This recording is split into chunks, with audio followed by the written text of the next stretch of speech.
So I'm Edie Dillman. I am one of the co-founders and CEO of B.PUBLIC PREFAB. My fellow co-founder, Jonah Stanford, is here tonight. And we are based in Santa Fe, but a lot of our clients and partners are here in Colorado. As you can imagine, a lot of people are really interested in high performance, a faster way to build, speeding up construction, as well as prioritizing materials that are healthy, safe, and easy on the environment. So we're going to walk through the who, what, why, how of BPublic and give a little bit about the company.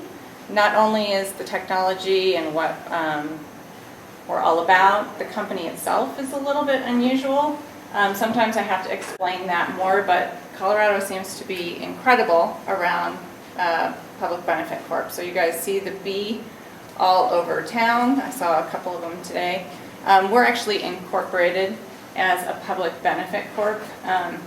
We took a lot of time intentionally planning this business. We're going to talk about that it's a spin out from Jonah's practice in Passive House and as an architect.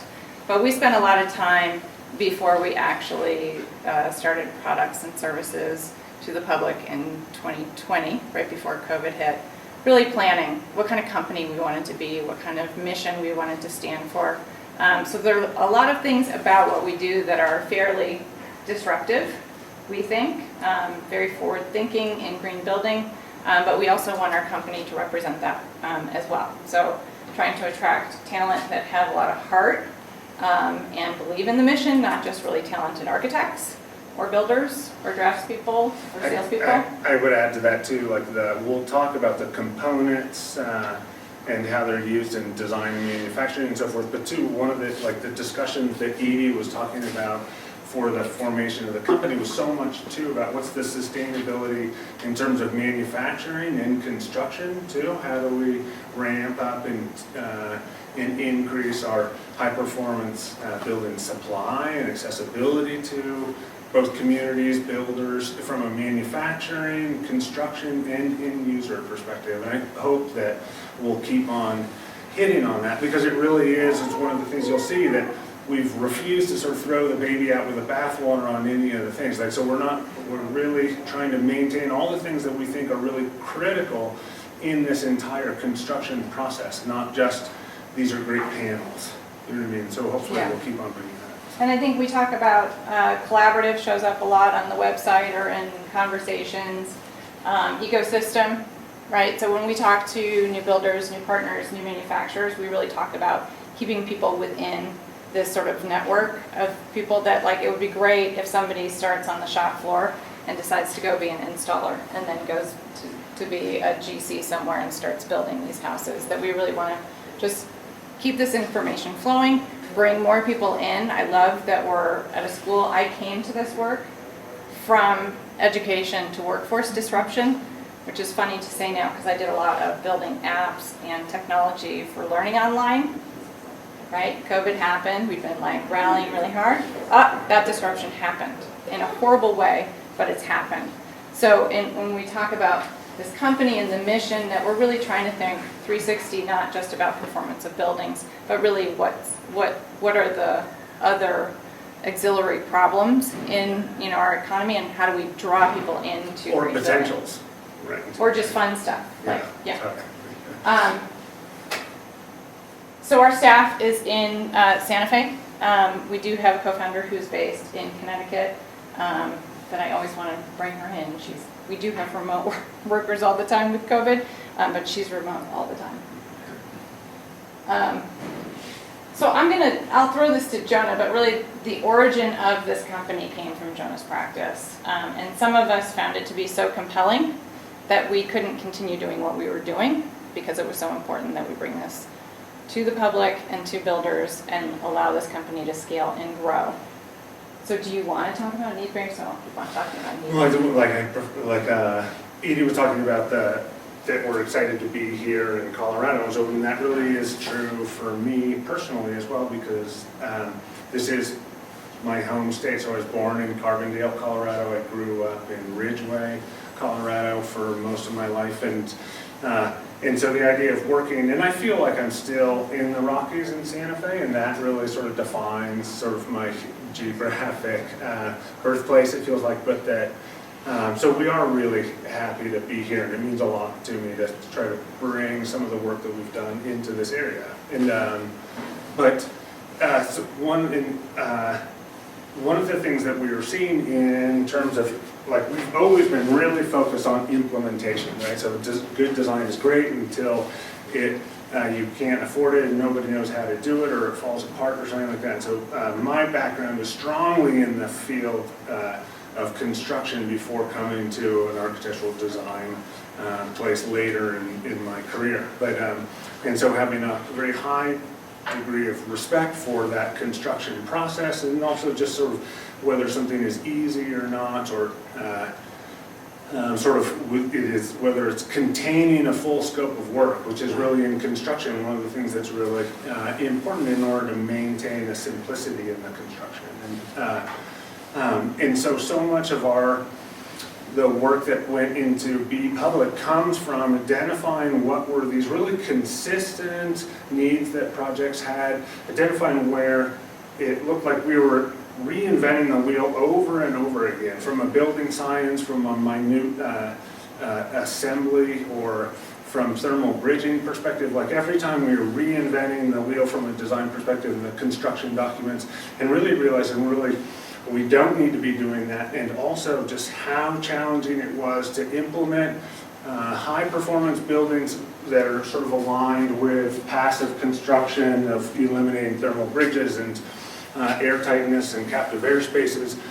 Implementing that in the field was really challenging. In the rural areas where you're working with a contractor for just one project potentially, and then you're going to another rural area and working with another contractor, just the amount of risk that was involved, as well as the design process for making sure we were getting good bids or estimates from builders that had not implemented this type of work before is really challenging, and it's a lot of risk. And so looking at ways that how can we ensure a more predictability in our cost of construction, as well as our overall performance for air tightness and thermal bridging and things like that. So it's reducing the construction administration that needs to happen, reducing the amount of design time, the requirements for consultants, all these things. Like, well, let's see if we can't standardize a lot of this material, optimize it to our critical aspects of performance, and then make it really standard, and see if it won't suffice for other projects. Or just allow many more people to design to the standard without thinking through all those wonderful details that you've spent time with. And I'd fill in a little bit that you've been practicing Passive House for 12, 13 years. So part of the first cohort of trained folks in the US, and had built many. So BPublic came out of this practice, but really after reinventing that wheel over and over again, and getting down to, here's a good assembly for prefab, here's close to a standard prefab, and we rolled it into a new company. So BPublic has, as sort of a sister company, Need-Based did 3 or 4 prefab projects to Passive House standard before we launched. So there's real synergy between that work and going from, Margo and I were just talking about this, taking something that's very custom per project and making a great kit of parts that can serve many more projects. So Need-Based is still around, has lots of wonderful clients, has a great staff. And has the ability, like we were just doing this advertising campaign for the National Passive House Network. Is that what it is, isn't it? PHN it's called now. PHN. But one of the campaigns was like a new associate coming into our office designed a certified Passive House and their full balance ventilation system and no thermally bridge free, and it's really like in her first couple of months of starting to work at the firm. Right? She'd never done high performance or Passive House before. She's just like that, I literally have goosebumps now still, because that's exactly what we want to be able to happen. So, yeah, so we're designing with the panels now, and they love it. And we get to share Jonah with need-based. Yeah. So Jonah just talked through some of these, but we kind of like talking about the talking points of, there's the genesis of the panels themselves, but there was, of course, that sort of business problem that we were looking to solve. It goes long sometimes because we're really trying to tackle a lot. So I'll just read through it, like the path to high performance. So whether we call it passive house or nearly net zero or high performance, the idea that like time's up, right? Like every building should be high performance, and that's the path forward. And I think to clarify, I think we have a little bit of a curse of knowledge on this, but we would consider high performance a conservation-minded building. So high performance is a building that initially uses very little energy, right? It's not a Walmart with PV on it, right? It's a high performance building is a building that performs very well without its systems. I'll just say, like, so that's something that we kind of always assume at this point too. Because I spend my time on Zoom talking about it all day long. I talk about this one a lot. I'm a very reluctant hippie, late to any kind of environmental action activism. It hit me hard and changed my life, right? So the urgency is not just about low energy, that we have to address the upfront embodied carbon, period, right? Like we can't leave half of it on the table. I don't know who was paying attention to last week in Glasgow, but like we're on it and we're moving forward no matter what the policy is. We're just going to prioritize, right? And that, like the first passive houses we did used EPS because we were terrified of hitting our air barrier targets and stuff. And then, but as those different assemblies like captive airspaces, weather barriers, interior air barriers, the building signs, all those things sort of became more routine for us, we saw that, okay, now we can sort of, doing a high performance building is pretty easy. Now we can sort of take on our other aspects of it, and carbon was a big one. And like so, and anytime you can switch a foam for a post-consumer recycled product, you should, right? You get extra stars, yes. Yeah. Absolutely. And so I think that when we talk about the housing need and providing, if we even begin to provide the amount of housing that we need, if we don't do it in a sustainable method, we might as well not build it in the first place. And so we really do need to ensure that what our supply that we generate now is a very long-term solution for our community and our planet, not just our community. And really embedding carbon in things is one of the things that's buying us time now at this point. And so it's important. So I'll stop talking. I was going to say, as the salesperson and on the team, I would also say it makes it very comfortable and quiet, right? There's benefits to all of these. Yeah. So upfront predictability of cost is a big one. Builders in the room, I think, appreciate this and understand what we're trying to help do, is that it is component-based, and we'll get to pictures and examples of what it means to be component-based, but that means that we can provide a 3D model of that thermal structural envelope very quickly and pull an estimate. And we do that based on a napkin sketch, a schematic, all the way through the design process. We have architects, design build firms, developers sending us dimension plans, and we're building models and estimates for them. During COVID, I said 48 hours and the staff revolted. So it's about a week to get an estimate, and we will iterate with the design process so that the investment in high performance, in a well-insulated envelope can be a part of the thinking from the beginning rather than once an entire architectural plan is ready for bid, and certainly without the delay of, what would we say, 3 months for pricing back from a builder if we're lucky, right? So we're just trying to provide a lot of data, a lot of information, both to clients architects, builders, Early in the process, right? early and often, Yeah. we like to say. And it's very similar, like you're talking about estimating, it's very similar as getting a window and door package is a good metaphor for the sequencing. Like you're sending that schematic information out to your window door manufacturer, they're taking a look at it, they're deciding what amenities, what some different aspects of it, and then giving you a quote for it. It's very simple like that. So when Edie's talking about building a model and so forth, you'll see our tools for it. They're just like little SketchUp components that either our staff is putting together and then running a report on that generates an invoice. So that's not, it's not any design time or anything like that. That's part of working with BPublic. So it's free and so forth. So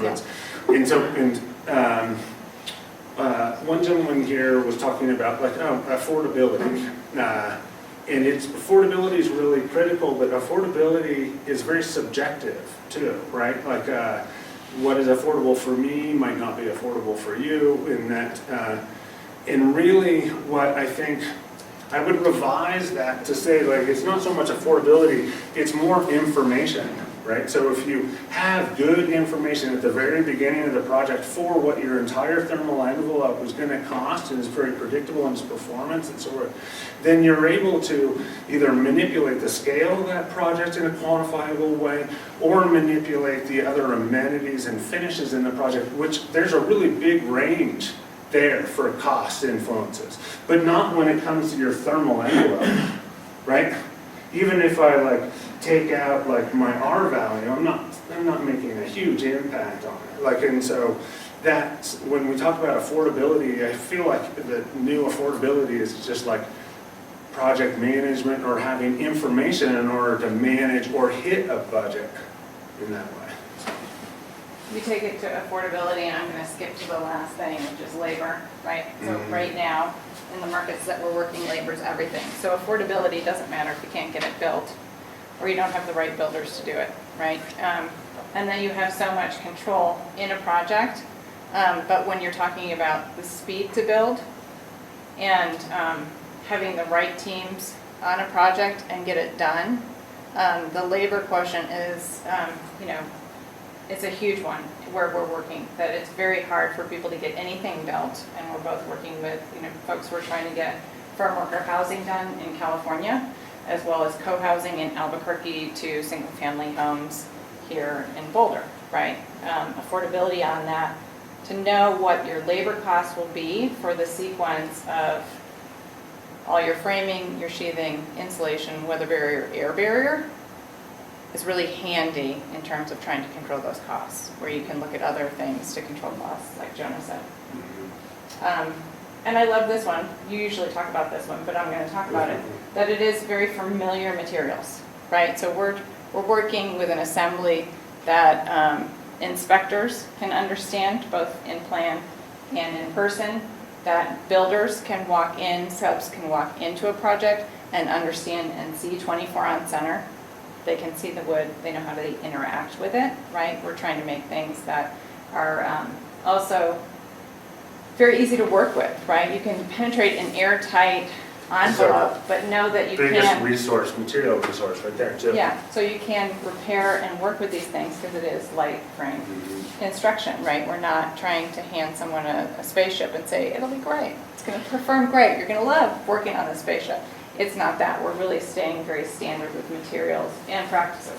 You talk about being disruptive, but I think that's one place in code and construction and tradition that we're not disruptive. If anything, we're just trying to sort of double down and reinforce or work within existing codes we were talking about a little bit ago, but there's a lot of advantages of working with light wood construction guidelines, both all of our fasteners, all of our industry standards, all of them are manufacturing to these really consistent industry standards, and so we're following along with that same information too. And when it gets to off-site construction, there's huge advantages to that, because so things don't have to be individually tested as an assembly, right? We know we're using standard structural assumptions, which are very robust for those assemblies. So there's a lot of, as well as like the resiliency, like that we're building for 100 years, but it doesn't mean in 100 years the building's going to look exactly the same. right? There's going to be additions to it, all sorts of things that are going to be happening to it. And so we want to maintain accessibility for builders in the future interacting with the buildings without them being like, oh, now it's ruined or something is fragile or something like that too. We need to, as much as we'd like something that would be totally innovative, and sometimes the most innovative stuff is just a good assembly of existing parts that work. So. Speaking of parts that work, I didn't ask at the beginning, so like a show of hands, passive house and high performance comfort level experience. Are you guys, can we talk, do you want to hear more or less of it? More, I hear more, okay. Then we'll go deep, okay. Or John will go deep. Cool. And do we have builders in the room? Like, great. 2 builders. Students. Yeah. 2 students. Practitioners, professional practitioners, design. Is that right? Design. We want to build 8 duplexes. Yeah. Clients, developers. You should always ask for clients, by the way. Developers, front row, we love There's a them. couple designers behind you. Yeah, good. It's a great mix, Yeah. right? And so we do ask, sometimes we don't ask, and we go deep and people are like, no, I just really wanted a home plan.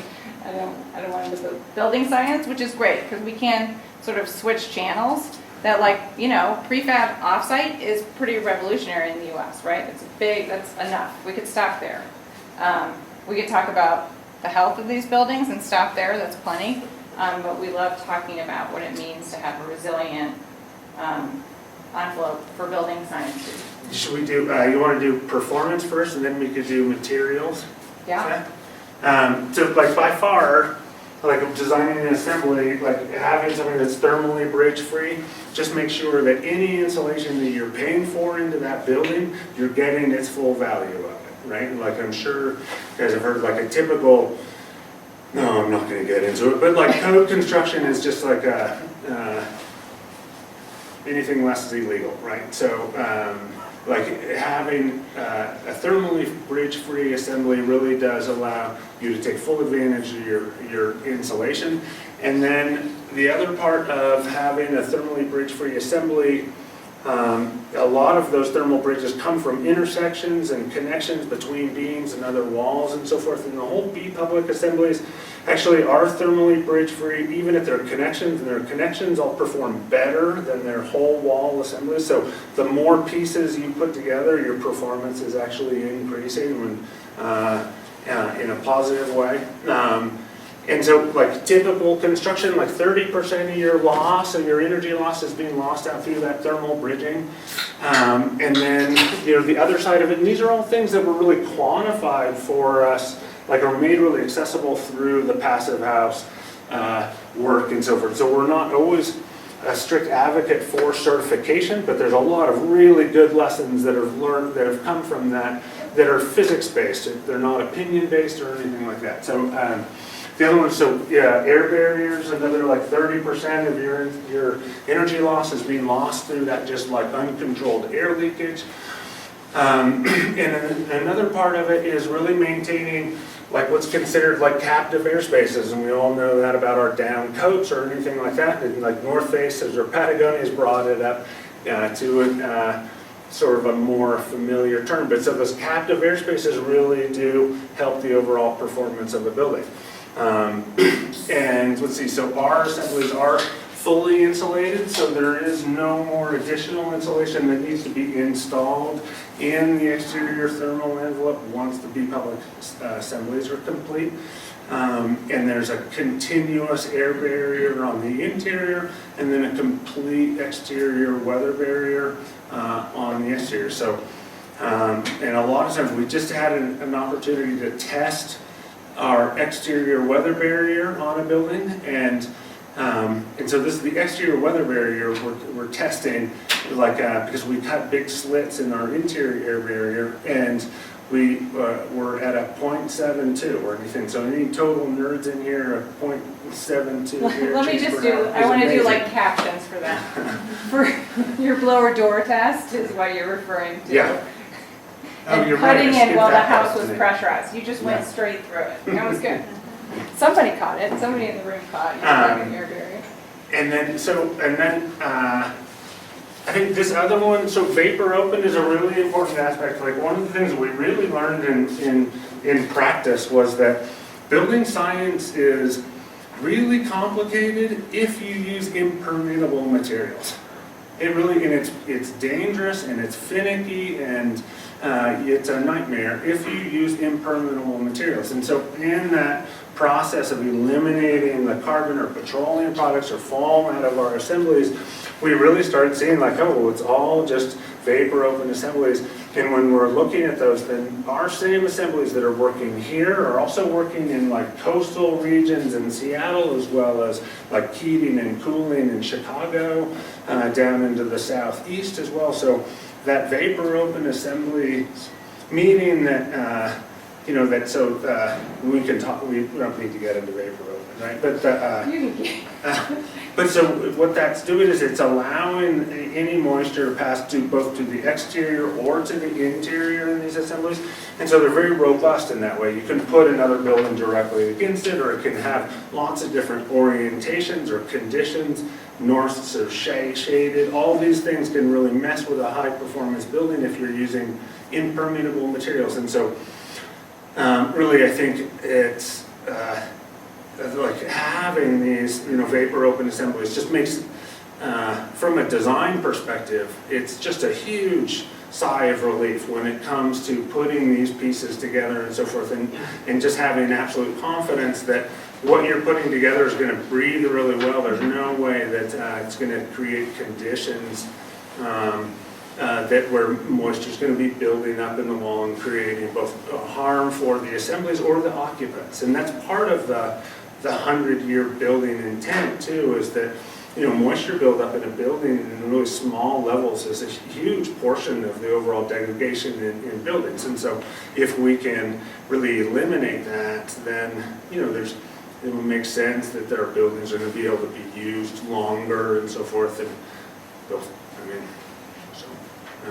Well, and I was going to add, you already mentioned, but the recycled content. Currently, the dense packed cellulose we use is 86% post-consumer, and you can actually catch letters if you're playing with it, which is important. And we've had a lot of conversations. We're an R&D design firm. We sell these panels and we design houses, but we're always thinking about what our next step will be, what our next supply will be. Certainly with the issues of deliveries through COVID and what's happening now with material supply chain being really sort of broken, we're of course looking for options. And of course for us, it's what's the performance, right? So, in future, is it hemp? Is it recycled cardboard boxes, which is, there's a company in Philly that's pitching to use it, but the recycled content currently now in the insulation can change over time, right? And we're looking at options of what would be the next version of this and what continues to be carbon sequestering and hit those performance levels that we need. And we'll get to this in the next couple slides, but the flexibility of configuration. Jonah just talked about, orientation has been very sticky for a lot of high performance and green buildings and building science, but with our system, you can, literally pick up the Legos and rotate them. So if you want to move a window and door, you can very easily do that in design. We don't recommend you doing it on site. It can be like once you decide, you're stuck with that. But that we can be appropriate to the site, and we always want to. We have standard home plans, ADUs and other things that we offer to clients and builders, but always we want to customize to the lot. Why plop something down? We're not modular, right? We're not like a volumetric where the only thing you can do is, right? We want to make it appropriate and really have the best experience of living in and living with a building. So having that flexibility is really fun and kind of different. A lot of that came from our early work in affordable housing development and looking at, okay, how can we maintain good solar orientation, like optimize the performance of the building for the client, which we really want to do. But then also, I can't design 250 different homes, right? With each with a different structural plan and electrical plans and everything like that.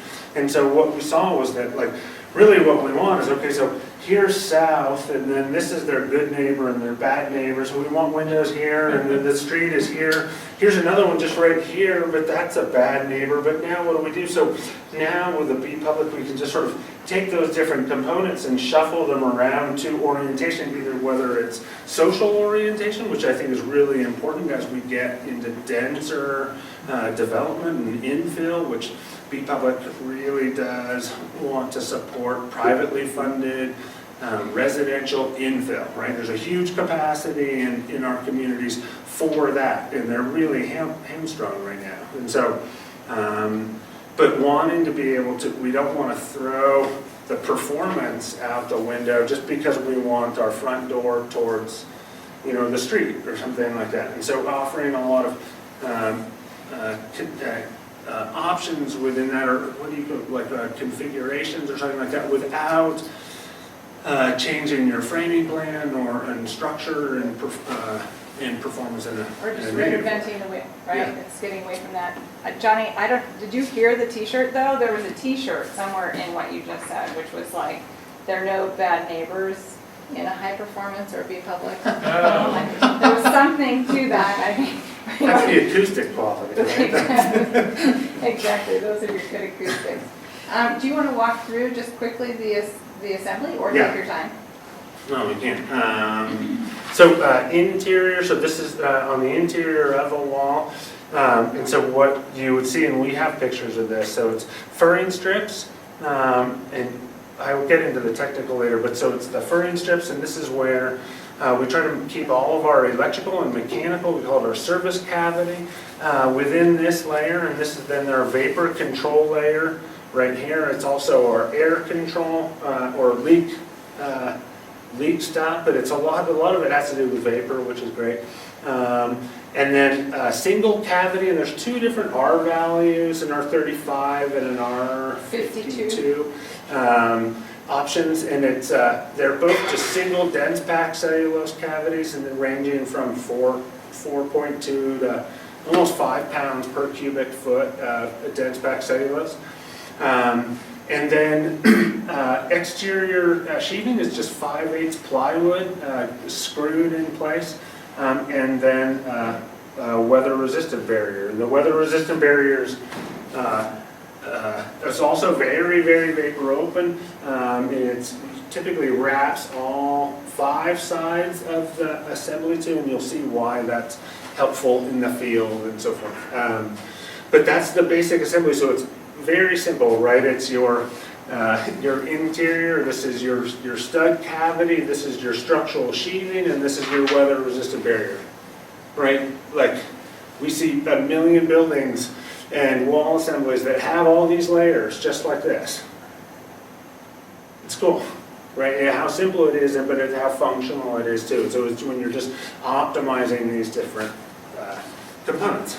And so I think I want to be clear, I don't want it to be misleading, it's not just walls.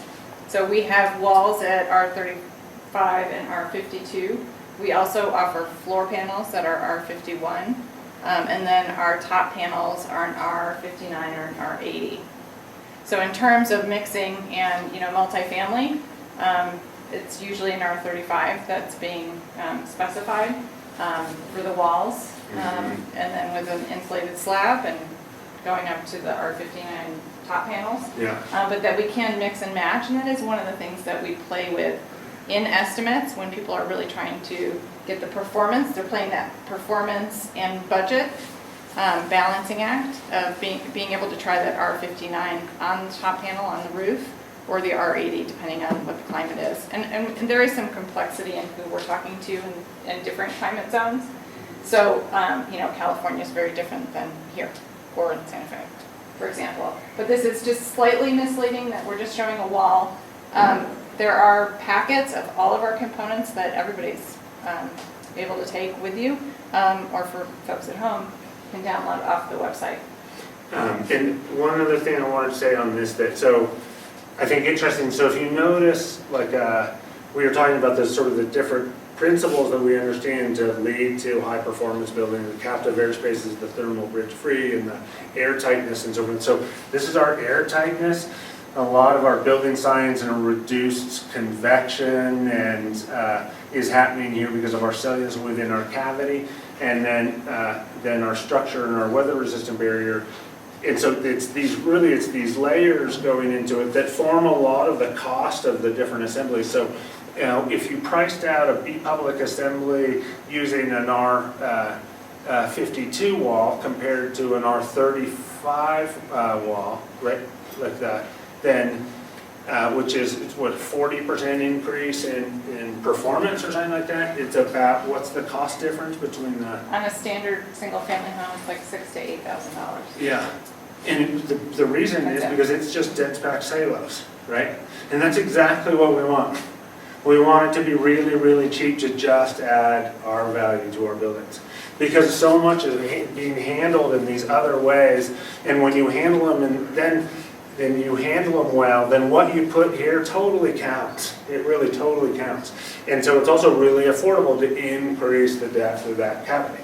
So, and the more R value add, the better your carbon sequestration. The less environmental impacts you have, right? Like when, so. Built bigger. Yeah. And it's interesting, just in the sort of the rolling out and the development of the panels and the testing, that we have an R44 wall.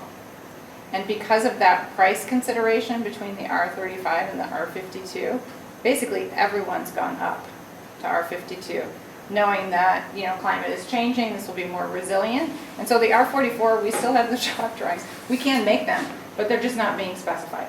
So that's gone by the It was sort of wayside an that- option without any benefit. And like the multiple family projects that we see, even in this climate, just because of the efficiency of the thermal envelope, they're still using an R35 wall, right? And then it's the single family residences that are really being able to capitalize on or demand where their heat loads or cooling, their energy loads are demanding a higher R value.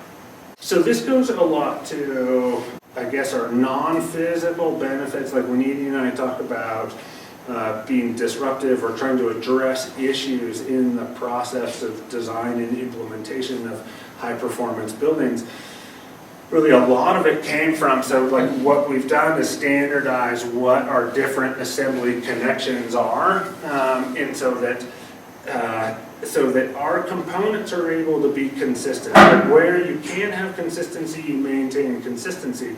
One of the places in architecture and engineering that's never consistent is the building loads or the situation in whatever your climate or anything is, because of your seismic or wind or mass and all sorts of things. So those loads are always different. And so those loads is an example of a spec sheet that goes out on a project where so the standard information is filled in on what these different offsite assemblies are, but what is specific is what Simpson's tie do you want? What's the frequency of it? Do you want just a timber screw there? Do you want two of them?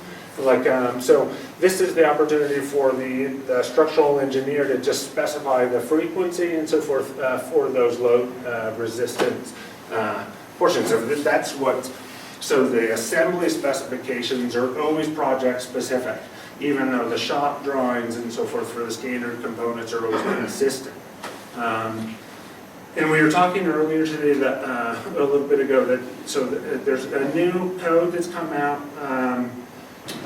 for offsite construction, which no municipality has adopted it yet, but we actually see in the future that it certainly will be adopted. And so what we're doing is we're aligning all of our work or deliverables technically in terms of project process and flow and information to align with that code. And one of the things is clarity in what's being done off-site opposed to what's being done on-site. And you can imagine just from a building perspective or a homeowner or anybody estimating, that's really critical for one thing. But it's also for the inspector or anything like that, it's really helpful. the other sort of, I guess, like an innovative part of this, when we talk about not wanting to be disruptive of like in certain areas of it, like you don't want to bury your structure in some ways, like you want your sequencing to still follow along with with the industry standard. And so like one of the things that is the case, so all of our structural connections, and you'll see examples of the different connections in subsequent slides, but they're all inspectable after the prefab is done. So once the prefab crew comes in, installs the project, your GC, your inspector, the project engineer, the architect, anybody can come and see and just look at the schedule and identify both on the interior and on the exterior to see those structural connections. And so there's, I think just like in terms of the benefits of checklists, right, in hospitals and airplanes and things like that, this structural is just a really sort of an easy dummy-proof way of making sure that there's consistent accessibility to that information, right? So for quality control, as well as one municipality will need an on-site inspection, one municipality will not, and so we provide a solution that meets the most stringent requirements of the process. Really good, and I think we talk a lot about education versus tools. Like this is a great example of BPublic investing in tools so that people can design with panelized or with ours, right? This is just like as many answers as we can give you to play with this, to consider it, we're going to, but it also needs to be, of course, structurally sound and to get through permitting, right? So designing ahead and engineering ahead for a greater likelihood of success for any project. Press the magic button. So we're going to walk through a case study. I think everybody loves looking at case studies, and this one's fun because it is active. It's an active site right now. And it's a good example of, we do design in-house for some projects. Most of our work is with architects and builders, but this is one of ours. And the client came to us after they had lost their home in the Santa Cruz fires last year, or in 2019. So they had actually just purchased a home and just renovated it, with all new windows and doors, and 2 months later the house burned. So they came to us. So Santa Cruz, California, right? Santa Cruz, and California. in March. In March. They First came contact to us. March, and Yeah. we're sitting in November. Sure. So first contact, they wanted high performance. They were really interested in passive house. They've done a tremendous amount of research. Our best clients are people who've done a tremendous amount of research, have lots of questions, and have been online, and maybe done some training even. And so they knew they wanted passive house, but they had been working with someone who was doing basically a SIPS wall, and they didn't want foam. They didn't want gas in their home. They wanted an all electric. They wanted so no foam. So we were connected. I want to tie it right there. There's really a growing awareness of the downsides of having foam in a building for forest fire and so forth, that the local municipal firefighting crews and so forth are not going into SIPS buildings because of the Toxicity. Because of the toxicity of it and so forth. And certainly in this community, who they're very aware of it, working on eliminating, that type of material from a fire perspective. And as well as seeing the environmental aftermath of what needs to be cleaned up and that goes to a landfill, right? And if anybody went to Katrina or any of these areas, you see that building material like that, like most buildings today look like trailers when they're in a I was going to say, we were just looking at pictures of the flood, the damage from the flood here. Yeah. In fairness, I think we're going to skip over some of the technical of the prep after a fire. This client had done quite a bit of soils testing and gone through pre-clearance with the county. The county did have, it's not a rapid fire, I forget the name of the service, but they're pushing permits through. Ordinarily in Santa Cruz, I think it's about 1.5 years to get a permit. So we're telling a story that people, when we told this story in Santa Cruz on site, they all went, "What?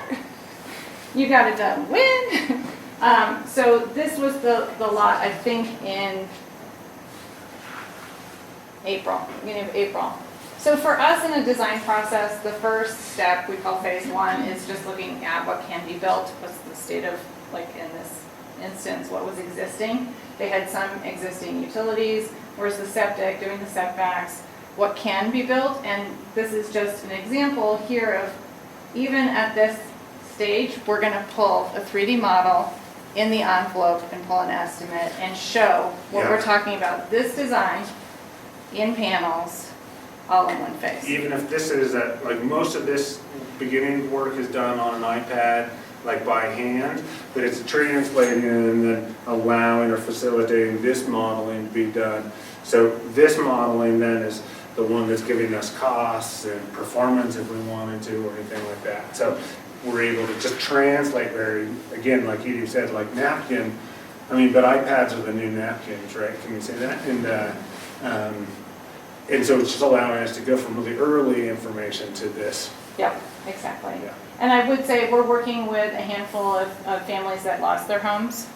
So we're going through this process again in Santa Cruz, as well as we have some amazing design-build partners there who are working on ADUs in the same area. So having gone through the permitting process, even though it was a rapid process because of a burn area, it's really nice that we know all the things we just looked at on the previous slides around the technical, and getting through inspection and permitting is done for us, for Santa Cruz County at least, and it went really well. It was really clean and clear what we could provide because we have done all of that, those engineering and details.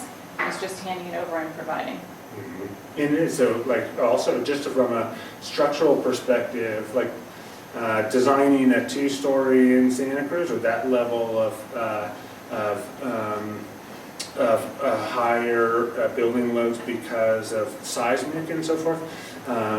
It was really interesting to go through the process. It was really gratifying, but also, the first plan reviewer that we worked with, said like, well, we need all your testing data. And it was just a great example of like having a meeting with them understanding how the assemblies were aligned with this light wood construction standards, and that it was just off-site work, and then it just went straight through.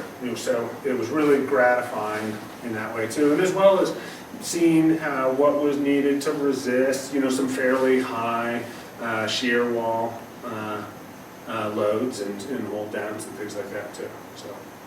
Okay, is everybody hypnotized now? Are you all mentally building a house with this is all the different performance lines for the assemblies, you're able to download them in this SketchUp form online, and so that off of the website. And so if you wanted to, you could build your own model and then send that to BPublic, and we'll run a report and send you a quote on it. But this is also the same tool that BPublic staff are using when you send in your napkin sketch. They're just taking those assemblies, recreating it using standard panels. And the first generation is trying to use all standard panels as much as possible, unless it's explicitly indicated that you don't want us to work on a standard roof or something like that. Yeah. And that blue section is a custom section. So we did panelize this house, and those were custom panels. So it can be done. This is how we kick back estimates that, to signify what is not a standard. Or sometimes we build it and give it to you in standard, so you can see if you stuck with standard, how close would it be to, and then we'll give this option as well. Because you want like having a standard price, which is going to be your most sort of cost competitive. It's good to know what you're causing from an economic perspective, right? And so when Edie talks about that being custom, really the only thing that's custom about that is that you'll see that it's a shed roof, and so there's a slightly different height of wall on it. And so, but for us, because we have all the shop drawings, all the engineering for all the other ones that are totally standard, any deviation off of that would be considered like a custom for us, you know what I mean? So, we can probably skip. Oh, so this is one, like, here's a good example, and you'll see it in the project, but that, like, so we have these different size filler components that you see here, and there's only like 4 or 5 full height wall components or Legos, but then there's quite a bit of these, what we call filler ones, and they can be used to create rough openings as well as used to create stacked on top of our existing standard 10-foot walls to create 12-foot and 13-foot bearing height. So this project is using it in both a 10-foot ceiling and then going to a 12-foot ceiling. This building's also kind of unusual that a lot of our configurations, you can imagine like our standard roof and floor panels, they're sort of designed to kind of go like this.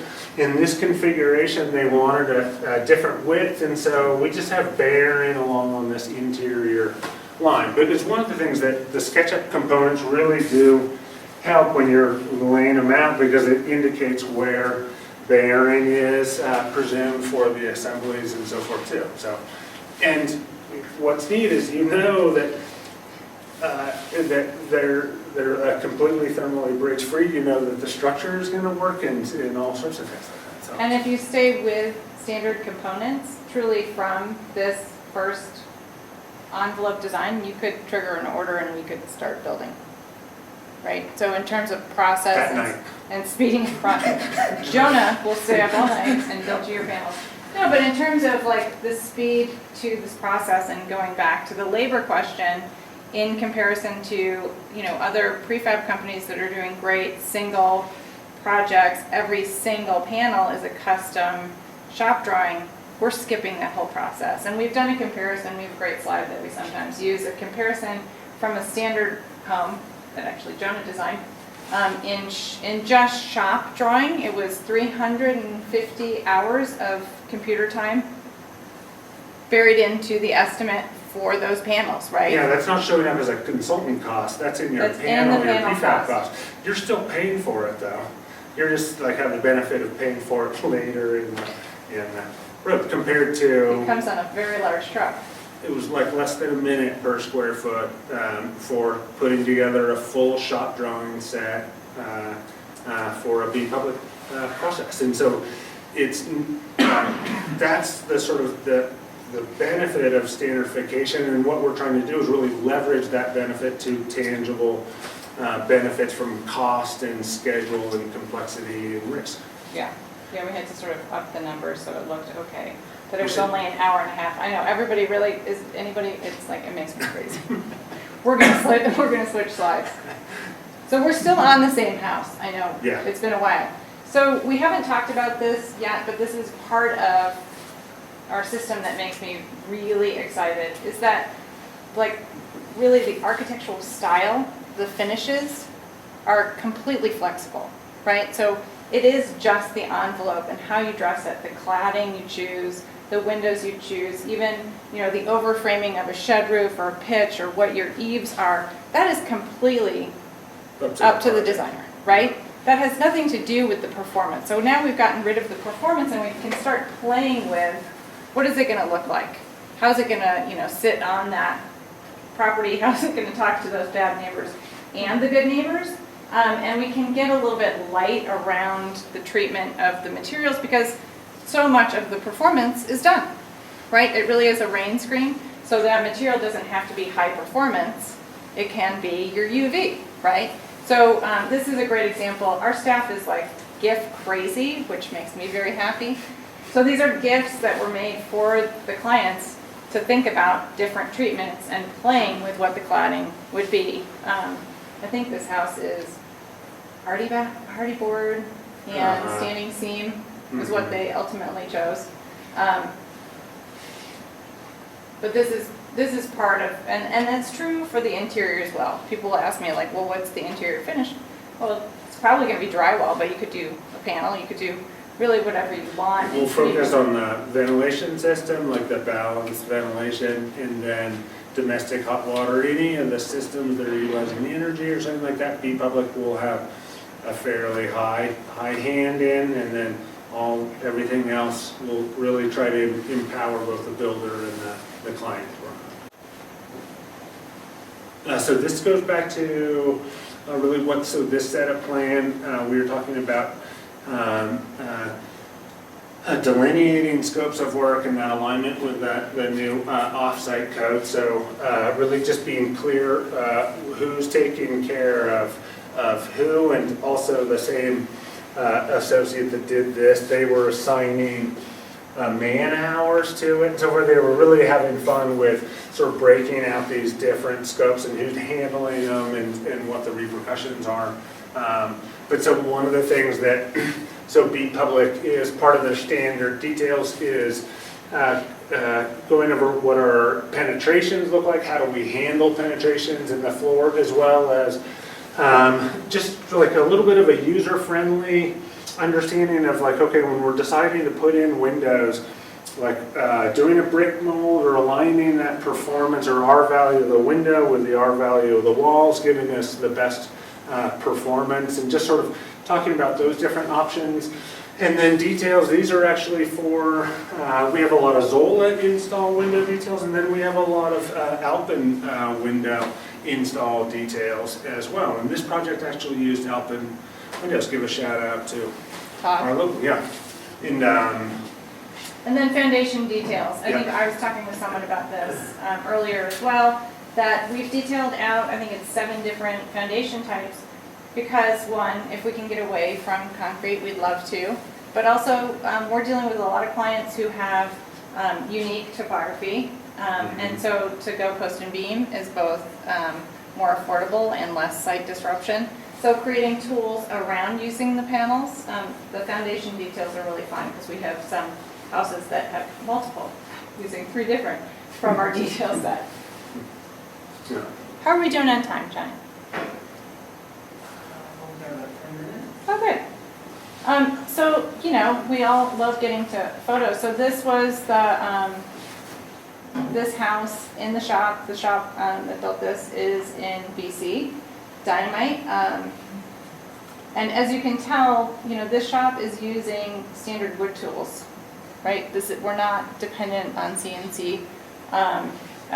It's lovely, you know, we work with shops that have that capability. But one of the things about going back to, I think, slide 2, of thinking about ecosystems and calling people into, partners into, working in panelized, working in high performance.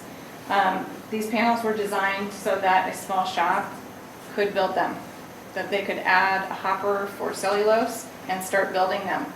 As well as have, then from a sustainability manufacturing perspective, we identified that it was regional, like decentralized manufacturing that was going to have the greatest long-term sustainability from a workforce, transportation opportunity for optimizing what's the insulation or materials based on those regional supplies. And so having something where you can go to Home Depot and get plywood and so forth too. So that's part of that. And this was also, so currently BPublic's like, what do you call it?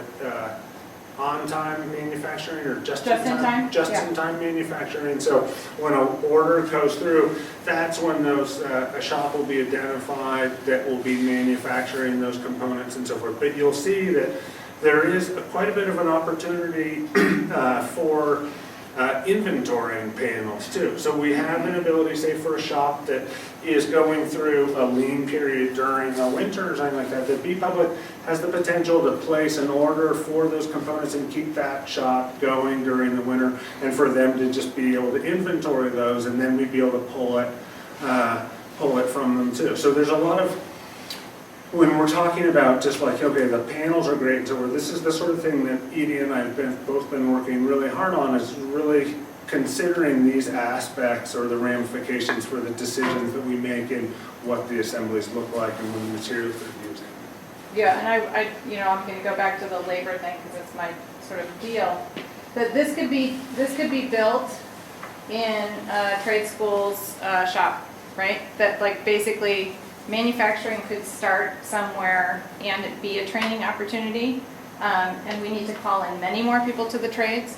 So it makes it way more attractive for somebody to show up in February into a shop where they know they can punch in, right?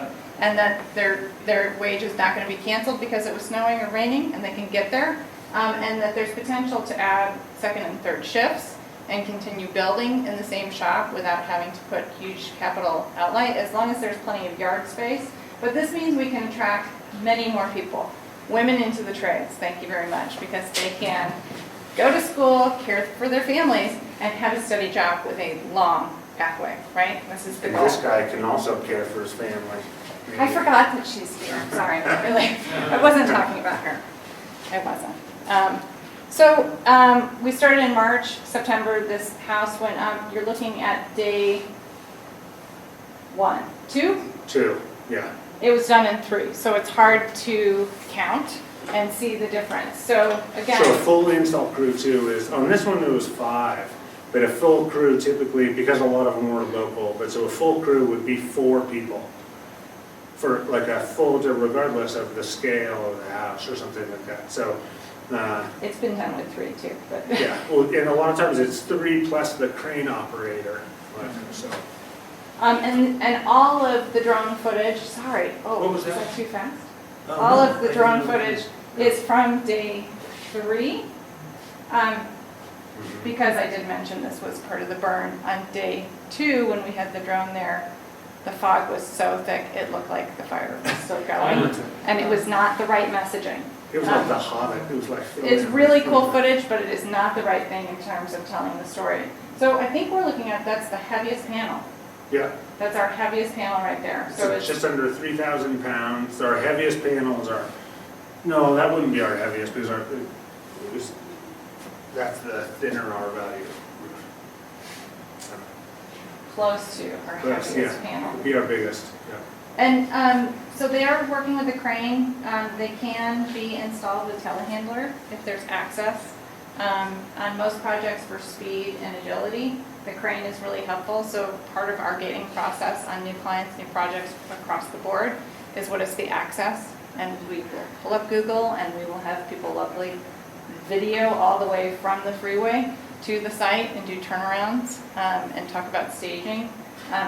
And having smaller panels like that was very intentional for in facilitating smaller projects or small, like infill, that you have a small ADU that needs to be built. You don't want to have to bring in an 80-ton crane for that one unit, right? So do it with a telehandler or something like that, or like it's just a lot. I do feel like just stopping the video to say how many houses were untouched, Yeah, agreed. right? It was nuts, like what? Like it was like 3 houses in a row and then 6 houses above that were totally untouched. So what was great, we did a live event, we did a couple of live events at the site, but at the end of this day we had, I don't know how many people, 50 people standing on the road, literally waiting for the final panel to go down, and we got this, but do you know who was the loudest? Were the neighbors, because they've been waiting, right? They were like, helping people park, showing people where to go, answering questions, but it was the neighbors who survived it, who were like, thank you for getting our neighbors back on the property. So one thing too about, and for anybody that does like prefabrication, like sequencing of loading a truck or unloading in the order that it goes up into place, like in custom off-site construction, it's really complex, and there's a lot of error and risk right there that happens. And one thing, if you notice in these videos, so there's like all of these roof sections, this one, these are all identical. This one could be there, this one could be there, this one could be there. And so when you're offloading a truck or something like that, you're just stacking roof panels off onto the side. And then when you need a roof panel, you're picking from that same pile. And so that's a tremendous advantage in practice when that's happening. So, yeah. We have the other video too. Do you want to? It is. No, I'm going to go to the next video. Any questions on this before, like? So what's the longest roof span that you can do on Well a done. either flat or pitched roof? Well, like this one right here, so this is 22.5 feet long, and then it has this beam right here, so then it goes another 22.5 feet long. So so clear span, just a single clear span, 22.5 feet, and then if I can put a beam there, then I can just kind of keep on insulating them too. So they're amazingly resilient in that way. And that is the beam. Yeah. So now we're under that exact panel. And you can see, Jonah was talking about the filler panels, you know, a full panel versus filler panels to create this unique opening. That's not a standard opening for us. So 8 feet Nor by is that. 10, 4 foot by 10, 3 by, let's see, 2 by 8, 2 by 8 gap, 2 by 8. Oh, we want 12-foot ceilings, put another 12 on top of it. And they could come back and be like, no, 100. Yeah. Now, why did they choose to go with concrete floors instead of your floor system? That was from structurally, there was some Seismic. reasons to do that. Yeah, Okay. seismic, that it for a masonry foundation. Got it. And I think also just the clients from an appeal perspective, but also from a fire perspective. It's really interesting, this project, getting deep into fire protection on buildings, like venting, right? Getting rid of that, like having any kind, you can have a closed assembly, it's great.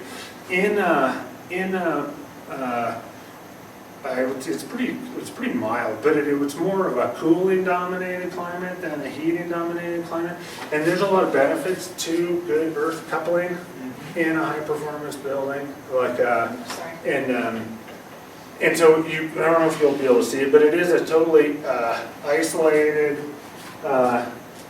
insulated slab too. The foundation that's outside is cold, they call it, and then there's a big, there's a gap right there of insulation, and then it's fully insulated here too. So another, like you can see, this is a standard wall right here, like this is a standard panel that has a pre-designed opening in it. There's like 7 of those that BPublic has. And those will have their headers on them because we know what those loads are. If you notice here, like that the headers aren't in those sections, and it's because those headers are, of course, after these individual components are put together, and those headers are based on the building loads, right? And so that header gets engineered and then installed on site, but it's on the inside, so you can see it. And then this, you know, for most projects, the, See, these are the structural connections for this. hey, And LTP5s. we prefabricated the mid-floor and that bearing wall, the stairs all came to site. Those glue lamps came to site, and the install crew did all of that. Ledgered interior, so it's not. We have the ability, we're pre-engineered, going up 3 stories. And for the most part, those 3-story buildings can use a ledgered mid-floor framing. On some larger loads, we have to do platform framing, if that means anything to anybody. I don't mean for it to be a quick exit, and I think it's important before we get into questions to say every single week, at least once, there's an open Zoom for tech questions where we do a full tech onboarding and go through some of what we've done and lots more about the components themselves. Anyone is welcome. And as well as like if you're in a firm or something like that, that we can schedule an onboarding for a project or a firm or anything like that to specifically dive into, to address the specific issues on the project too. Yeah, So you bet. But it is like if there are lots more tech questions, you know, we can continue this back on the hateful Zoom, but offering that. And it is, I think, just on our contact page that you click in and RSVP to join a Zoom. And we try and keep it small so that we can do genuine Q&A and people can ask their questions. It's not this size. It's usually, you know, max at 6 different practitioners so that we can have a good feedback. We find that your questions are really helpful for other people to hear, right? It's stuff that we missed, that we didn't share. Thank you, John. No, really, thank you.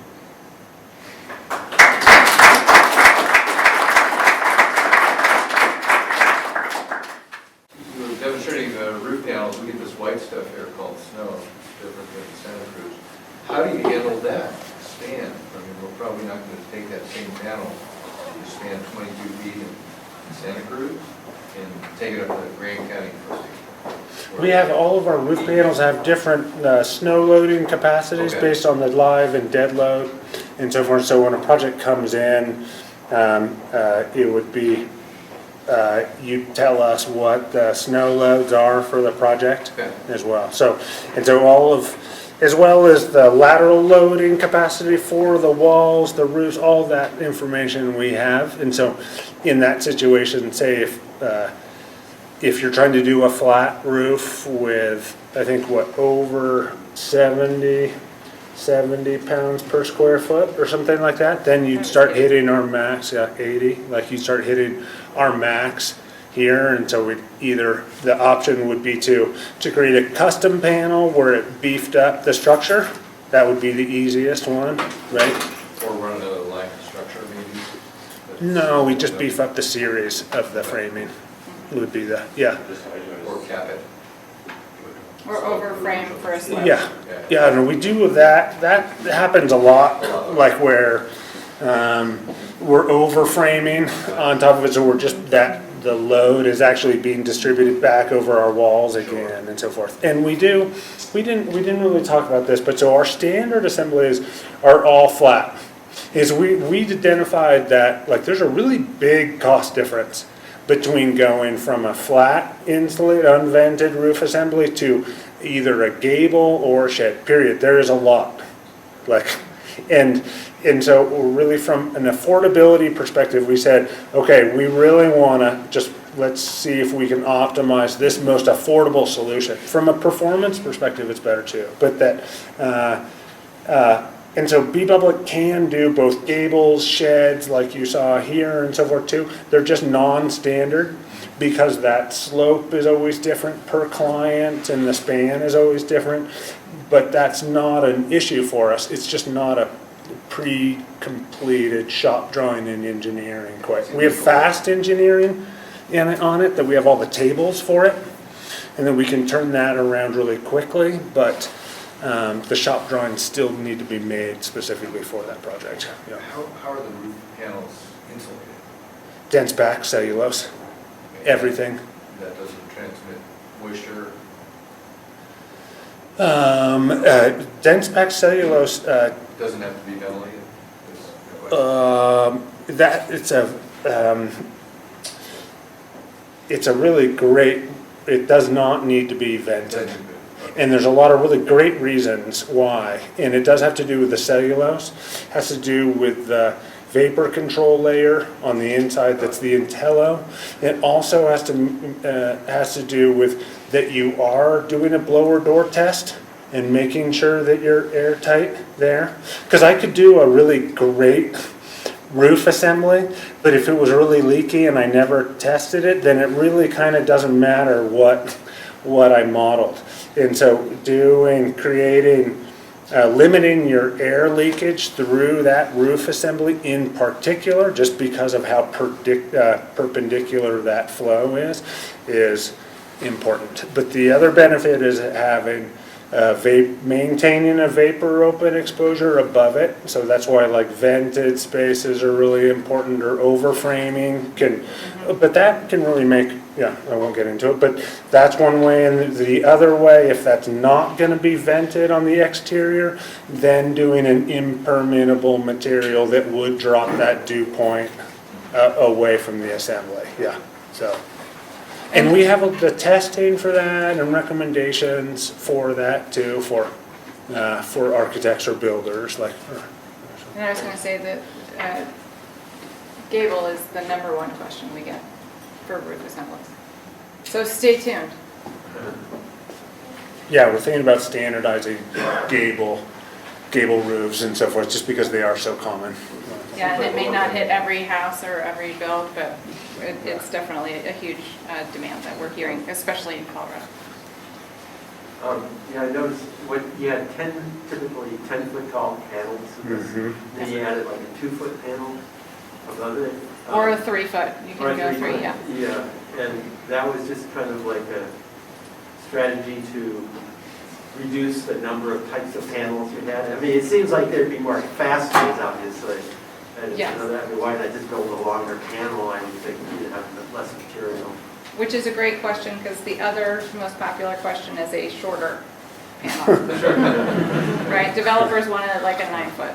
Right. And it's a very lovely, you know, space above your head, but it also allows for furring down into, you know, for mechanical and bathrooms and closets. But there's a surprising advantage to keeping less components.